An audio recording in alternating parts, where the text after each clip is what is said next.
আসসালামু আলাইকুম রহমতুল্লাহি ওয়া বারাকাতুহু নাহমাদুহু ওয়া নসাল্লি আলা রাসূলিল কারীম আউযু বিল্লাহি মিনাশ শাইতানির রাজিম বিসমিল্লাহির রহমানির রহিম সালাতুল ইশরাক ওয়া সুহা।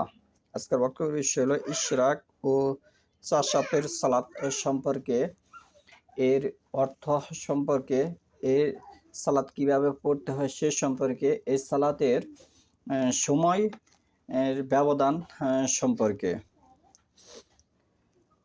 শুরুক অর্থ সূর্য উদয় হওয়া, ইশরাক অর্থ সূর্য চমকিত হওয়া, জোহা অর্থ হচ্ছে সূর্য গরম হওয়া।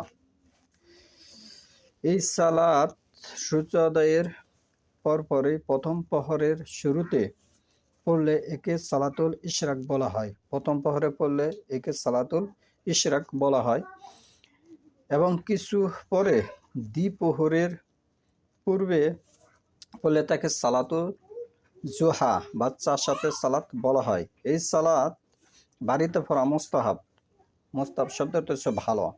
এটি সর্বদা এবং আবশ্যিক গণ্য করা সঠিক নয়, কেননা রাসূলুল্লাহ সাল্লাল্লাহু আলাইহি সাল্লাম কখনো পড়তেন কখনো ছাড়তেন। এর দলিলটি হচ্ছে মিরআত মিশকাত 39 4 নম্বর খণ্ড 344।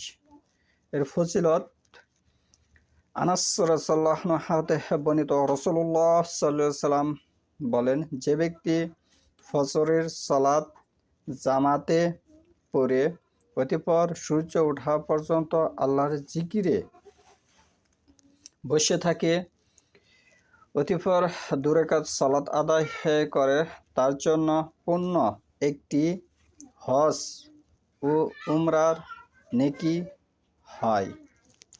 তাহলে হজ বাড়িতেও করা যায়। এখান থেকে একটি মাধ্যম বোঝা যাচ্ছে, মানে হজের যে নেকি সেটা এখান থেকে হবে। মূলত আমরা যে আবাদত করে থাকি এগুলি নেকির জন্য করে থাকি। যারা গরিব, দরিদ্র, অসহায়, যারা হজে যাওয়ার মতো টাকা পয়সা নেই, তারা এই মাধ্যমটি অনুসরণ করতে পারেন। এর দলিল হচ্ছে তিরমিজি 586, মিশকাত 971। ইমাম নববী রহমতুল্লাহ বলেন, ইবনু উমর রাদিয়াল্লাহু আনহা সালাতুজ জুহাকে বেদাত বলেছেন। তার অর্থ হলো এটি নিয়মিত মসজিদে পড়া বেদাত। নিয়মিতভাবে যদি মসজিদে পড়েন সেটি বেদাত হিসেবে গণ্য হবে। কারণ হজ আমরা জানি বছরে একবার করা যায়, সেটি একবার ফরজ।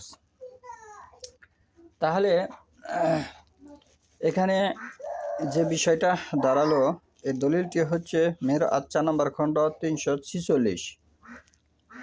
বুরাইদা আসসালামি রাদিয়াল্লাহু আনহু বলেন, রাসূলুল্লাহ সাল্লাল্লাহু আলাইহি সাল্লাম বলেছেন, মানুষের শরীরে 360টি জোড় রয়েছে, অতএব মানুষের কর্তব্য হলো প্রত্যেক জোড়ের জন্য একটি করে সদকা করা।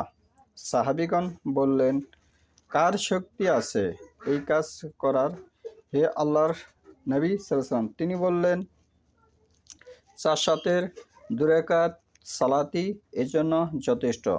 এর দলিলটি হচ্ছে আবু দাউদ, মুসলিম, মিশকাত 1315।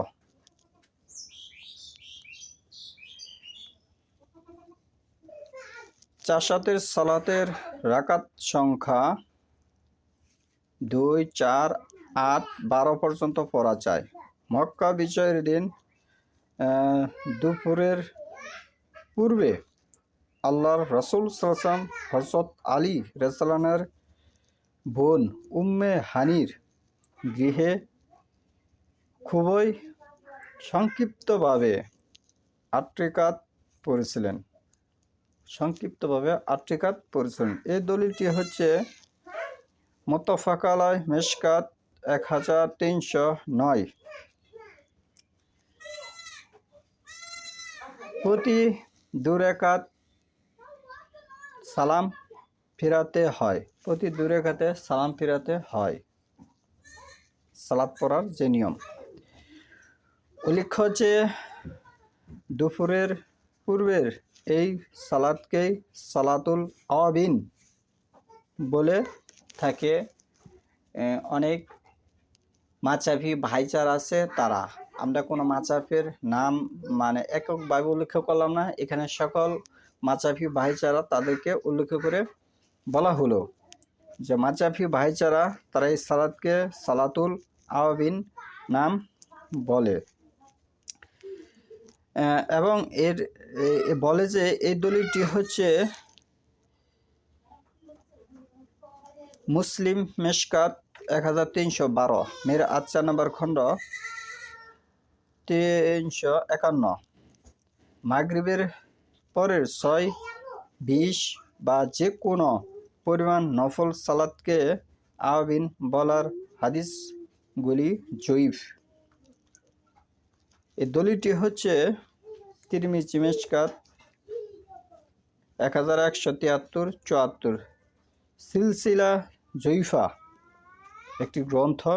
এই গ্রন্থের 469, 467, 4617 বিভিন্ন জায়গায় এসেছে এটি। তাহলে এটি আমাদের ভারতবর্ষের মানুষ এই সালাতের নাম, শব্দের অর্থ এবং এটি এই যে পড়ার যে একটি সময়, এই 3টি জিনিস তারা বদল করে ফেলেছে।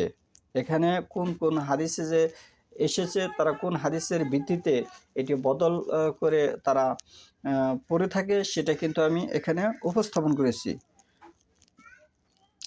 তাহলে এখানে তারা যে বদলটি করেছে, উল্লেখ্য হচ্ছে দুপুরের পূর্বের এই সালাতকে সালাতুল আওয়াবিন বলে।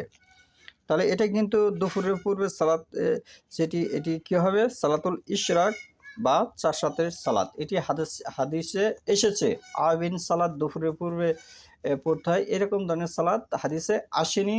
যেগুলি তারা উপস্থাপন করে থাকে সেগুলি হাদিসের রেফারেন্স অনুযায়ী সেগুলি সহিহ নয়, সেগুলি জয়ীফ। এখানে তারা একটা ভুল করেছে। মাগরিবের পরে 6, 20 বা যে কোনো পরিমাণ নফল সালাতকে আওয়াবিন বলার হাদিসগুলো জয়ীফ। এগুলি তারা আবার মাগরিবের পরে কিছু ব্যক্তি আছে মাযহাবি ভাই, তারা আবার মাগরিবের পরে এই সালাত পড়ে থাকে, তারা এটাকে আওয়াবিন হিসেবে গণ্য করেছে, যা হাদিসের পরিপন্থী, রাসূলুল্লাহ সাল্লাল্লাহু আলাইহি ওয়াসাল্লামের পরিপন্থী এবং সাহাবীদের পরিপন্থী। এটি হাদিস নয়, এটি মানুষের মন গড়া একটি নিয়ন্ত্রণ।